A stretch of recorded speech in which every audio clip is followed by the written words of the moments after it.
ನಮಸ್ಕಾರ. ನಾವಿವತ್ತು institution of Vidyaniketan campus ಮುಂಭಾಗದಲ್ಲಿದ್ದೇವೆ. ಇದು ಲಿಟಲ್ ಮಾಸ್ಟರ್ ಮಾಂಟೆಸರಿ ಅಂತ ಮಾಂಟೆಸರಿ ವಿಧಾನದಲ್ಲಿ ಸೈಂಟಿಫಿಕ್ ಅಪ್ರೋಚ್ ಯೂಸ್ ಮಾಡಿ ಇಲ್ಲಿ ಮಕ್ಕಳಿಗೆ ಶಿಕ್ಷಣವನ್ನು ಕಲಿಸ್ತಾ ಇದ್ದಾರೆ. ಬಹಳ ಅತ್ಯುತ್ತಮವಾದಂತಹ ಕ್ಯಾಂಪಸ್, ಸುಂದರವಾದಂತಹ ಕ್ಯಾಂಪಸ್. ಪೋಷಕರ ಬೆಂಬಲ ಕೂಡ ಇದೆ, ಅವರ ಅಭಿಪ್ರಾಯಗಳು ಕೂಡ ಅತ್ಯುತ್ತಮವಾದಂಥವು. ಬನ್ನಿ ಈ ಕ್ಯಾಂಪಸ್ಸನ್ನು ಒಮ್ಮೆ ವೀಕ್ಷಿಸೋಣ. The kind of love, affection and the caring and the hygiene, all of which they are maintaining just to ensure that we can bring out the best from our children is something that is unmatched. I have not seen that kind of culture anywhere around in any schools around this area. ಇವನ್ ಬಂಟ್ವಾಳ ತಾಲೂಕಲ್ಲಿ best school Vidyaniketan ಅಂತ ಹೇಳಕ್ಕೆ ಇಷ್ಟಪಡ್ತೀನಿ. ಯಾಕೆಂದರೆ ಇಲ್ಲಿಯ ಒಂದು ಶಿಸ್ತು ಮತ್ತು ಮಕ್ಕಳನ್ನು ನೋಡಿಕೊಳ್ಳುವಂಥ ರೀತಿ ಅದು ತುಂಬ ನಮಗೆ ಹಿತ ಅನಿಸುತ್ತೆ. ನಾವು ಬೆಳಿಗ್ಗೆ ನಮ್ಮ ಮಕ್ಕಳನ್ನು ಬಿಟ್ಟು ಹೋಗ್ತೀವಿ ಸ್ಕೂಲಲ್ಲಿ. ನಾನು 3 ವರ್ಷದ ಮಗುವನ್ನು ನಾನು ಇಲ್ಲೇ ಬಿಟ್ಟು ಹೋಗ್ತಾ ಇದ್ದೀನಿ. ನಾನು SBIಯಲ್ಲಿ ವರ್ಕ್ ಮಾಡುವಂಥದ್ದು. ಬರುವಾಗ ಕೆಲವೊಂದು ಟೈಮಲ್ಲಿ ಫೀಲ್ಡಿಗೆಲ್ಲ ಹೋದರೆ 6 o'clock 5:30 ಎಲ್ಲ ಆಗುತ್ತೆ. ಅಷ್ಟು ಹೊತ್ತಿಗೂ ಕೂಡ ಟೀಚರ್ಸ್ ತಮ್ಮ ಮಕ್ಕಳ ಥರ ಅವರನ್ನು ನೋಡ್ಕೊಂಡಿರ್ತಾರೆ. ಹಾಯ್, ನನ್ನ ಮಗನ ಹೆಸರು ತ್ರಿಯಾಂಶ್ ಅಂತ. ನಾವೀಗ 3 years ಆಯಿತು ನನ್ನ ಮಗ ಇದೇ ಸ್ಕೂಲಲ್ಲಿ ಓದ್ತಾ ಇದ್ದಾನೆ. ನಾವು ಈ ಬಂಟ್ವಾಳಲ್ಲಿ ತುಂಬ ಎಲ್ಲ ಕಡೆ ಸರ್ಚ್ ಮಾಡಿ ಫೈನಲೈಸ್ ಮಾಡಿದಂಥ ಒಂದು ಇದು. ಯಾಕೆಂದರೆ ಮಗು ಚಿಕ್ಕದಿದ್ದ, ಆಮೇಲೆ ಎಕ್ಸ್ಟ್ರಾ ಪರ್ಸ್ನಲ್ ಅಟೆನ್ಷನ್ ಕೂಡ ಬೇಕಾಗತ್ತಲ್ಲ ಅವನಿಗೆ. ಸೊ ನಾವು ತುಂಬ ಹುಡುಕಿದಾಗ ನಮಗೊಂದು ಸ್ಯಾಟಿಸ್ಫೈ ಆದಂಥ ಒಂದು ಸ್ಕೂಲ್ ಅಂದರೆ ವಿದ್ಯಾನಿಕೇತನ್. ಮತ್ತು ಇಲ್ಲಿ ಬಂದು ಟೀಚರ್ಸ್ ಹತ್ರ ಮಾತಾಡುವಾಗ ನಮಗೆ ಒಂದು ಕಳಿಸುವಾಗ ಕೂಡ ಅವನನ್ನು ಒಂದು ಸೆಕೆಂಡ್ ಹೋಮ್ ಅಂತ ಫೀಲ್ ಆಗ್ತದೆ. ಹಾಗೆ ಇದು ಮೇನ್ಲಿ ನಾವು ನೋಡುವಂಥದ್ದು ಇಲ್ಲಿಯ ಎನ್ವೈರ್ಮೆಂಟ್ ಮತ್ತು ಸ್ಟಾಫ್, ಟೀಚಿಂಗ್ ಸ್ಟಾಫ್ ಮತ್ತು ಮ್ಯಾನೇಜ್ಮೆಂಟ್. ಸೊ ಎವ್ರಿ ಇಯರ್ ನಾವು ನೋಡಿದ ಪ್ರಕಾರ ಇಂಪ್ರೂವ್ಮೆಂಟ್ ತುಂಬ ಇದೆ. ಈ ಪ್ಲೇ ಗ್ರೌಂಡ್ ಆಗಲಿ, ಇಲ್ಲಿದ್ದು ಬಸ್ ಫೆಸಿಲಿಟಿ ಆಗಲಿ, ಮತ್ತು ಇವ್ರು ಕಂಡಕ್ಟ್ ಮಾಡೋ ಆ್ಯಕ್ಟಿವಿಟೀಸ್ ಆಗಲಿ ಎಲ್ಲ ಡಿಫ್ರೆಂಟ್ ಆಗಿರ್ತದೆ. So overall no doubt anyone can join this institution and ಖಂಡಿತವಾಗಿ ಎಲ್ಲರಿಗೂ ಪೀಸ್ ಆಫ್ ಮೈಂಡ್. ಆ್ಯಕ್ಚುಲಿ ಮಕ್ಕಳ ಬಗ್ಗೆ ಏನು ಟೆನ್ಷನ್ ಮಾಡಬೇಕಂತಿಲ್ಲ. ಸೊ ಎಲ್ರಿಗೂ ಅದಕ್ಕೆ ಸ್ಟಾಫ್ ಮತ್ತು ಮ್ಯಾನೇಜ್ಮೆಂಟ್ಗೆ ತುಂಬ ಥ್ಯಾಂಕ್ಸ್ ಹೇಳ್ತೇವೆ. ಮೇಡಮ್ ನಮಸ್ತೆ. ನಮಸ್ತೆ. ನಿಮ್ಮ ಮಗು ಲಿಟಲ್ ಮಾಸ್ಟರ್ ಮಾಂಟೆಸರಿಯಲ್ಲಿ ಕಲಿತಿದ್ದಾರೆ ಅಂತ ಕೇಳಿದೆ. ಏನೇನೆಲ್ಲ ಆ್ಯಕ್ಟಿವಿಟೀಸ್ ಮಾಡ್ತಾರೆ? ಆ್ಯಕ್ಚುಲಿ ಮೆಂಟಲ್ ಹೆಲ್ತ್ಗೆ ಸ್ವಲ್ಪ ಸ್ಟೆಬಿಲಿಟಿ ಬರುವಂಥ ಆ್ಯಕ್ಟಿವಿಟೀಸ್ ಮಾಡ್ತಾರೆ, ಮತ್ತು ಕೆಲವು ಗೇಮ್ಸ್ ಮಾಡಿಸ್ತಾರೆ, ಕೆಲವು ಲಾಜಿಕಲ್ ಆ್ಯಕ್ಟಿವಿಟೀಸ್ ಮಾಡಿಸ್ತಾರೆ. ಇದರಿಂದಲಾಗಿ ಮಕ್ಕಳಿಗೆ ಸ್ವಲ್ಪ ಖುಷಿ ಆಗ್ತದೆ, ಕಲಿತಾರೆ, ಪ್ಲಸ್ ಅವರಿಗೆ ಖುಷಿಯೂ ಆಗ್ತದೆ. ಆ್ಯಕ್ಚುಲಿ ನಮಗೆ ಇವಾಗ ಸ್ಕೂಲಿಂದ ನಾವಿರೋ ಪ್ಲೇಸ್ಗೆ ಬಸ್ ವ್ಯವಸ್ಥೆ ಇಲ್ಲ. ಸೊ ನಾನು ಆಟೋ ಮಾಡಿಕೊಂಡು ಇಲ್ಲಿಗೆ ಕರ್ಕೊಂಡು ಬಂದು ಅವಳನ್ನು ಬಿಟ್ಟು ಮತ್ತೆ ಪುನಃ ಮನೆಗೆ ಹೋಗಬೇಕು.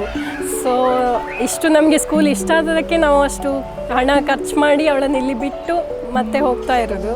ಹಾಗೆ ನನಗೆ ತುಂಬ ಖುಷಿ ಇದೆ ಸ್ಕೂಲೊಟ್ಟಿಗೆ. ಬಹುಶಃ ಬಂಟ್ವಾಳದಂತಹ ಗ್ರಾಮೀಣ ಪ್ರದೇಶದಲ್ಲಿ ಮಾಂಟೆಸರಿ ವಿಧಾನದಲ್ಲಿ ಕಲಿಕಾ ಕ್ರಮವನ್ನು ಪ್ರಯೋಗಿಸಿಕೊಂಡು ಬರ್ತಿರುವಂತಹ ಪ್ರಥಮವಾದಂತಹ ಒಂದು ಶಾಲೆ ಅಂತ ಹೇಳ್ಬೋದು ಇನ್ಸ್ಟಿಟ್ಯೂಷನ್ ಆಫ್ ವಿದ್ಯಾನಿಕೇತನ. ಮಕ್ಕಳ ಸಾಮಾಜಿಕ ಹಾಗೂ ಭಾವನಾತ್ಮಕ ಬೆಳವಣಿಗೆಗೆ ಪೂರಕವಾದಂತಹ ಒಂದು ಪ್ರತಿಯೊಂದು ಅಂಶವನ್ನು ಹೊಂದಿರುವಂತಹ ಶಾಲೆಯ ಹೆಡ್ ಮಿಸ್ಟ್ರೆಸ್ ಸವಿತಾ ಮೇಡಮ್ ಅವರು. ಹಲವರಿಗೆ ಗೊತ್ತಿರಲಿಕ್ಕಿಲ್ಲ ಮಾಂಟೆಸರಿ ಅಂದರೆ ಏನು ಅಂತ ಸ್ವಲ್ಪ ವಿವರಣೆ ಹೇಳ್ಬೋದು. ಮಾಂಟೆಸರಿ ಅಂದರೆ ಬೇಸಿಕ್ ಒಬ್ಬರು ಅಮೆರಿಕದಲ್ಲಿ ಮೆರಿಯಾ ಮಾಂಟೆಸರಿ ಅಂತ ಒಬ್ರು ಇದ್ರು. ಸೊ ಅವರು ಈ ಸಣ್ಣ ಮಕ್ಕಳು ಈ ಬಿಲ್ಡಿಂಗ್ಸ್ ಎಲ್ಲ ಮಾಡ್ತಾ ಇರ್ತಾರಲ್ಲ, ಅವರ ಮಕ್ಕಳಿಗೆ ಎಜುಕೇಶನ್ ಸಿಗ್ತಾ ಇಲ್ಲಲ್ಲ. ಸೊ ಸಣ್ಣ ಮಕ್ಕಳನ್ನು ಅವರು ಅಲ್ಲೆಲ್ಲಿ ಬಿಟ್ಟು ಹೋಗ್ತಾರೆ. ಅಂತಹ ಮಕ್ಕಳನ್ನು ತಗೊಂಡು ಬಂದು ಅವರು ಮಾಡಿರುವಂಥ ಒಂದು ಇದು ಮರಿಯಾ ಮಾಂಟೆಸರಿ. ಅವರು ಸ್ಟಾರ್ಟ್ ಮಾಡಿರುವಂಥ ಒಂದು ಮಾಂಟೆಸರಿ ಅಂತ ಇದೆ. ಅಂದರೆ ಸಣ್ಣ ಮಕ್ಕಳು 6 month ಬೇಬಿ 6 years ಬೇಬಿಯವರೆಗೆ ಒಂದವರಿಗೆ ಕ್ಲಾಸ್. ಅವರಿಗೆ ಒಂದು ಏನಂತ ಹೇಳಿದರೆ ಪ್ಲೇ ಸ್ಕೂಲ್ ಸಪ್ರೇಟ್ ಇರ್ತದೆ. ಅಂದರೆ ಈಗ 6 month to 2 years ಒಂದು ಕ್ಯಾಂಪ್ ಇರ್ತದೆ. ಸೊ ಆಮೇಲೆ 2 years to 3 years ಅಲ್ಲಿ ಒಂದು ಸೆಕ್ಷನ್ ಇರ್ತದೆ. So 3 years to 4 years M1 1 ಅಂತ, 4 years to 5 years M2, 5 years to 6 years M3. So ಅಲ್ಲಿ LKG UKG ಮೆನ್ಷನ್ ಆಗ್ತದೆ. ಓಕೆ, ಯಾವುದು M2 M3 LKG UKG. So ನಾವಿಲ್ಲಿ ಏನು ಮೆನ್ಷನ್ ಮಾಡ್ತೇವೆ ಅಂದರೆ Mount 1 Mount 2 Mount 3 ಆ ಥರ ಮೆನ್ಷನ್ ಮಾಡ್ತೇವೆ. ಸೊ ಡೇ ಕೇರ್ ನಾವು ಫಸ್ಟಿಗೆ ಡೇ ಕೇರ್ ಇದು ಮಾಡ್ತೀವಿ. 6 month ಬೇಬಿಯಿಂದ 6 years ಬೇಬಿಯವರಿಗೆ ನಾವು ಮನೆಯಲ್ಲಿ ಯಾವ ಥರ ವಾತಾವರಣ ಬೇಕು, ಮನೆಯಲ್ಲಿ ಹೇಗೆ ಸಿಗ್ತದೆ ಅದೇ ಥರ ಅಲ್ಲಿ ನಮ್ಮ ಅಸಿಸ್ಟೆಂಟ್ನವರಲ್ಲಿ ಕೇರ್ಫುಲ್ಲಾಗಿ ಅವರನ್ನು ನೋಡ್ಕೊಳ್ತಾರೆ, ಮನೆಯಲ್ಲಿ ಬೇಕಾಗೋದು ಎಲ್ಲ ಐಟಮ್ಸ್.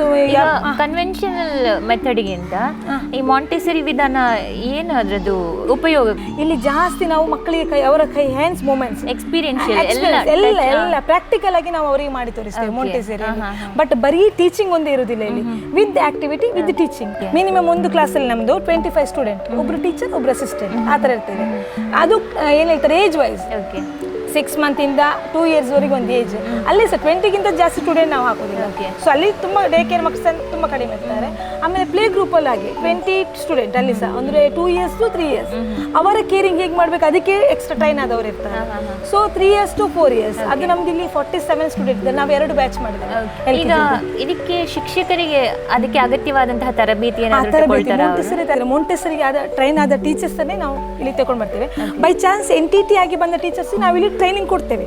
ಟ್ರೈನಿಂಗ್ ಕೊಟ್ಟು ಅವರನ್ನು ನಾವಿಲ್ಲಿ ಅವರನ್ನು ಮೊಂಟೆಸರಿ ನಮ್ಮ ಮೆಥಡ್ ಹೇಗಿದೆ ಅದನ್ನು ನಾವು ಅವರಿಗೆ ಅಳವಡಿಸಲಿಕ್ಕೆ ಹೇಳ್ತೇವೆ. ಆಲ್ಮೋಸ್ಟ್ ಎಲ್ಲ ಟೀಚರ್ಸ್ ಅಳವಡಿಸ್ತಾರೆ. ಹಾಗೆ NTT ಬೇರೆ ಮೊಂಟೆಸರಿ ಬೇರೆ. ಬಟ್ NTT ಅಲ್ಲಿ ನಿಮ್ದು ಅದು ಬೇರೆ ತರ ಮೆಥಡ್ ಇರ್ತದೆ, ಮೊಂಟೆಸರಿಯಲ್ಲಿ ಮೆಥಡ್ಸ್ ಚೇಂಜ್ ಇರ್ತದೆ. ಹಾಗೆ ಈಗ ಮಕ್ಕಳ ಪೋಷಕರ ಒಂದು ಅಭಿಪ್ರಾಯ ಹೇಗಿದೆ ಮ್ಯಾಮ್? ಪೋಷಕ ಅಭಿಪ್ರಾಯ ಬೆಸ್ಟ್. ಈ ಬಂಟ್ವಾಳ ಸ್ಕೂಲಲ್ಲಿ ಎಲ್ಲ ಆಲ್ಮೋಸ್ಟ್ ಪೇರೆಂಟ್ಸ್ ನಾವು ಎಲ್ಲೂ ಈ ತರ ಸ್ಕೂಲ್ಸ್ ನೋಡ್ಲಿಲ್ಲ ಅಂತ ಹೇಳ್ತಿದ್ದಾರೆ. ಇವನ್ ನೀವು ಸಹ ನೋಡಿರ್ಬೋದು ಈಗ ಕ್ಯಾಂಪಸ್ ಬಹಳ ಸುಂದರವಾದಂಥ ಕ್ಯಾಂಪಸ್. ಹೌದು, ನೀವು ನೋಡಿರ್ಬೋದು. ಹಾಗೆ ಕ್ಲೀನಿಂಗ್ ಆಗಲಿ, ನಮ್ಮ ಅಸಿಸ್ಟೆಂಟ್ ಅವರಾಗಲಿ, ಟೀಚರ್ಸ್ ಆಗಲಿ ತುಂಬ ಕೇರಿಂಗ್.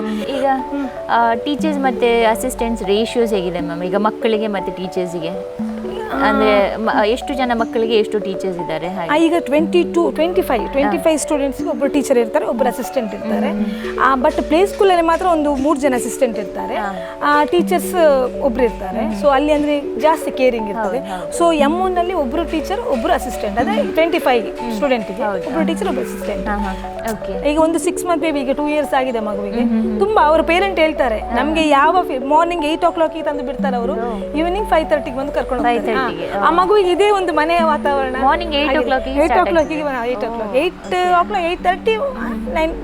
5:30 ಈವ್ನಿಂಗ್ 5:30. ಅವರಿಗೆ ಈಗ ಫುಡ್ ವ್ಯವಸ್ಥೆ ಎಲ್ಲ ಹೇಗೆ? ಫುಡ್ ಅವರು ಕಳಿಸ್ತಾರೆ, ಪೇರೆಂಟ್ ಕಳಿಸ್ತಾರೆ. ಆಲ್ಮೋಸ್ಟ್ ಪೇರೆಂಟ್ಸ್ ಮನೆಯಿಂದ ಮಾರ್ನಿಂಗ್ 10 o'clockಗೆ ಏನು ಅದು ಬೇಕು ಕಳಿಸ್ತಾರೆ. ಆಮೇಲೆ ಆಫ್ಟರ್ನೂನ್ ಲಂಚ್ ಇದ್ದು ಈವ್ನಿಂಗ್ ಸ್ನ್ಯಾಕ್ಸ್ ಇರ್ತದೆ, ಅದು ಸಹ ಕಳಿಸ್ತಾರೆ. ಆಲ್ಮೋಸ್ಟ್ ನಾನು ಹೇಳುದು ಜಂಕ್ ಫುಡ್ ಬೇಡ, ಆದಷ್ಟು ಮನೆಯಲ್ಲಿ ಮಾಡಿದ ಫುಡ್ಡೇ ಕಳಿಸಿ ಅಂತ. ಆಲ್ಮೋಸ್ಟ್ ಪೇರೆಂಟ್ಸ್ ಮನೆಯಲ್ಲಿ ಮಾಡಿದ ಫುಡ್ಡನ್ನೇ ಕಳಿಸ್ತಾರೆ. ಹಾಗೆ ಇನ್ನು ಮುಂದೆ ಈಗ LKG UKG ವರೆಗೆ ಕ್ಲಾಸಸ್ ಈಗ ಮುಂದೆ ಏನಾದರೂ ವಿಸ್ತರಣೆ ಮಾಡುವಂತಹ ಎಲ್ಲ ಪೇರೆಂಟ್ಸ್ ರಿಕ್ವೆಸ್ಟ್, ನಮಗೆ ಮುಂದಿನ ಕ್ಲಾಸ್ ಇದೇ ಸ್ಕೂಲಲ್ಲಿ ಬೇಕು, ನಮಗೆ ಬೇಕು ಅಂತ ಎಲ್ಲ ನಮ್ಮ ಮ್ಯಾನೇಜ್ಮೆಂಟ್ ಎಲ್ಲ ಇಲ್ಲಿ ಆಲ್ಮೋಸ್ಟ್ ಏನು ವ್ಯವಸ್ಥೆ ಬೇಕು ಎಲ್ಲ ನಮಗೆ ಮ್ಯಾನೇಜ್ಮೆಂಟ್ ಅವ್ರು ಮಾಡಿಕೊಡ್ತಾರೆ. ಮ್ಯಾನೇಜ್ಮೆಂಟ್ ಅವರು ನಮ್ಮದು ಸುರೇಶ್ ಬಾಳಿಗೆ ಸರ್ ಅಂತ ಹೇಳ್ಕೊಂಡು ಏನು ಬೇಕು ಎಲ್ಲ ವ್ಯವಸ್ಥೆ ಅವ್ರದ್ದು ಒಂದೇ ಇಂಟೆನ್ಷನ್, ಒಂದು ಒಳ್ಳೆ ಸ್ಕೂಲು ಬಂಟ್ವಾಳದಲ್ಲಿ ಒಂದು ಒಳ್ಳೆ ಸ್ಕೂಲ್ ಬೇಕು ಅಂತ ಅವ್ರದ್ದೊಂದು ಇಂಟೆನ್ಷನ್.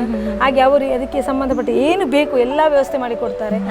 ನಮಸ್ತೆ, ನಾನು Samata Kishore, mother of Jiyan from play group. ನನ್ನ ಮಗ ವಿದ್ಯಾನಿಕೇತನ್ ಪ್ರೀ ಸ್ಕೂಲಲ್ಲಿ ಓದ್ತಾ ಇದ್ದಾನೆ ಅಂತ ಹೇಳೋದಕ್ಕೆ ತುಂಬಾ ಖುಷಿ ಆಗ್ತದೆ ನನಗೆ. ನನ್ನ ಮಕ್ಕಳಿಗೆ ಈಗ ಬೆಳೆಯೋ ಟೈಮ್ ಆಗಿರೋದ್ರಿಂದ ಆಕ್ಟಿವಿಟೀಸ್ ತುಂಬಾ ಇಂಪಾರ್ಟೆಂಟ್. ಆ್ಯಂಡ್ ಇಲ್ಲಿ ಎವ್ರಿ ಡೇ ಮಕ್ಕಳಿಗೆ ಬ್ರೈನ್ ಡೆವಲಪ್ಮೆಂಟ್ ಅಥವಾ ಸ್ಕಿಲ್ ಡೆವಲಪ್ಮೆಂಟ್ ಬೇಕಾದಂಥ ವೆರೈಟಿ ಆಫ್ ಆಕ್ಟಿವಿಟೀಸ್ನ ಮಾಡ್ತಾರೆ. ಆ್ಯಂಡ್ ಅದಕ್ಕೆ ಬೇಕಾದಂಥ ಸಪ್ರೇಟ್ ಆ್ಯಕ್ಟಿವಿಟಿ ರೂಮ್ಸ್ ಇದೆ with huge varieties of activity kits and spacious ಆದಂಥ ಪ್ಲೇ ಏರಿಯಾ ಇದೆ, which I like the most personally. Overall ಆಗಿ ಹೇಳ್ಬೇಕಂತ ಹೇಳಿದರೆ ನಿಮ್ಮ ಮಗುಗೆ ಬೇಕಾದ ಒಂದು ಕ್ರಿಯೇಟಿವ್ ಲರ್ನಿಂಗ್ ಅಟ್ಮಾಸ್ಫಿಯರ್ ಇಲ್ಲಿ ಖಂಡಿತ ಸಿಗುತ್ತೆ. So I you looking for the right preschool in this region, then you must visit Vidyanikethan.